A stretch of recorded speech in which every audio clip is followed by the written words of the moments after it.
Agora então chegou a hora de falar de São Maurício e os companheiros mártires.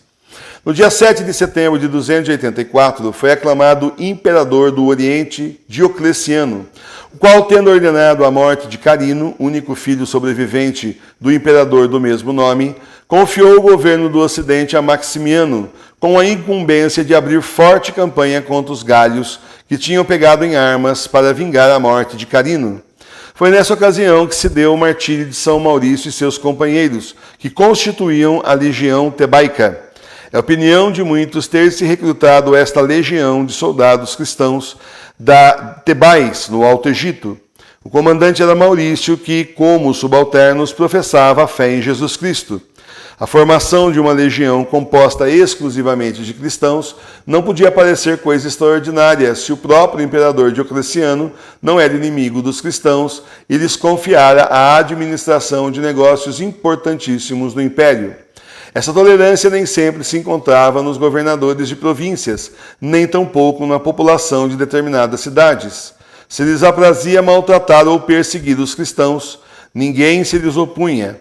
Maximiano era um daqueles que do ódio aos cristãos não fazia segredo. Frequentes eram as ocasiões em que a crueldade se lhe satisfazia pelo derramamento de sangue cristão. Entre as tropas mobilizadas no Oriente e por Diocleciano, postas à disposição de Maximiano, achava-se também a legião tebaica.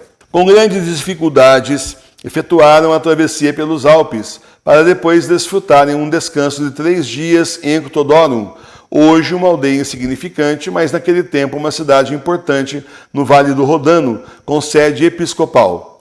Uma ordem imperial previa para esses 3 dias grandes festas religiosas em homenagem aos deuses, aos quais atribuía a vitória sobre os inimigos. A legião tebaica, que de maneira nenhuma queria tomar parte naqueles festejos, levantou acampamento para se transferir para Agaunum, 5 léguas distantes da cidade. O imperador ordenou a volta imediata e intimou os legionários a que se aliassem ao exército nas solenidades prescritas. Essa intimação encontrou a mais decisiva repulsa da parte dos soldados cristãos. Maximiano, vendo na atitude da legião uma rebelião contra a autoridade, determinou a execução pela espada de cada 10º homem daquele corpo de exército, que contava 10.000, e, segundo a opinião de outros, 6.666 soldados bem armados. O resultado foi que os outros soldados mais firmes se mostraram na decisão de não tomar parte nos festejos idólatras. Uma segunda dizimação em nada modificou o ânimo dos cristãos, que em altos brados declararam preferir morrer a prestar homenagem aos deuses. Os que mais se distinguiam nessa definição enérgica da sua convicção foram Maurício, Exupério e Cândido.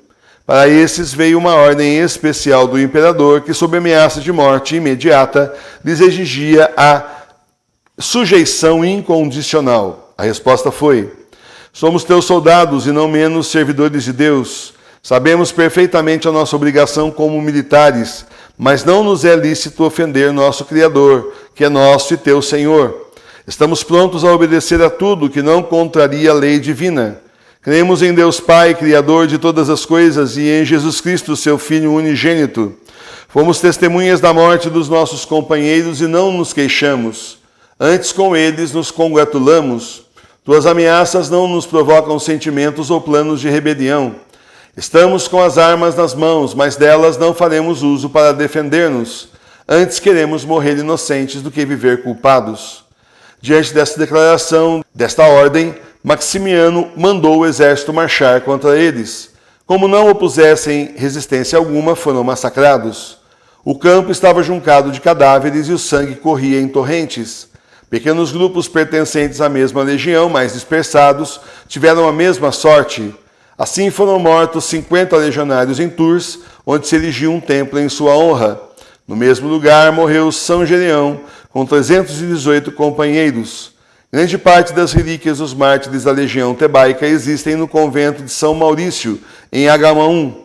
Em Schultz, pequena localidade da Suíça, 3 léguas distante de Lucerna, em 1489, foram encontrados 200 esqueletos dos soldados dessa heróica legião. São Maurício e companheiros mártires, rogai por nós. Então, meus irmãos, são exemplos claros para nós da fé que nós precisamos ter em Cristo Jesus, se preciso até a morte. Porque não adianta nada preservar a nossa vida nesse mundo e depois perdê-la justamente para sempre, perder a nossa alma para sempre, como nos ensinou Jesus. Temei não aqueles que podem matar o seu corpo, mas aqueles que podem matar a sua alma. E é justamente aí que está o problema.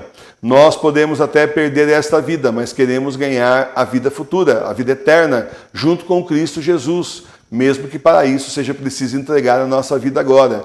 E a cristandade sempre foi assim. Nunca foi essa banana mole e madura, cheia de bichinho em volta, que a gente vê tantas vezes por aí hoje em dia. Né? Ao contrário, aquela que já não serve nem para doce mais, e tão horrível que já está a banana, né? Nesse exemplo que eu estou dando.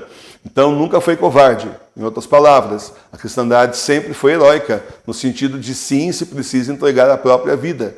Nós vimos aí vários casos e continuamos vendo, viu? Nos dias de hoje aí, nós temos aí mártires também, por exemplo, nos países muçulmanos, gente que não abre mão da sua fé, morrendo pela sua fé, não abrindo mão da fé em Cristo Jesus.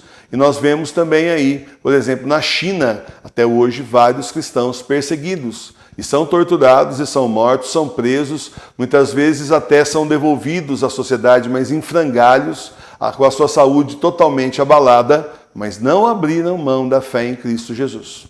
Então, é um crime o que o clero tem feito de estar com Jorge Mário Bergoglio, estar aí muitos por covardia, outros por conveniência, outros porque fazem parte do complô mesmo. É realmente aí um crime, porque desde quando que são chamados cristãos para serem covardes?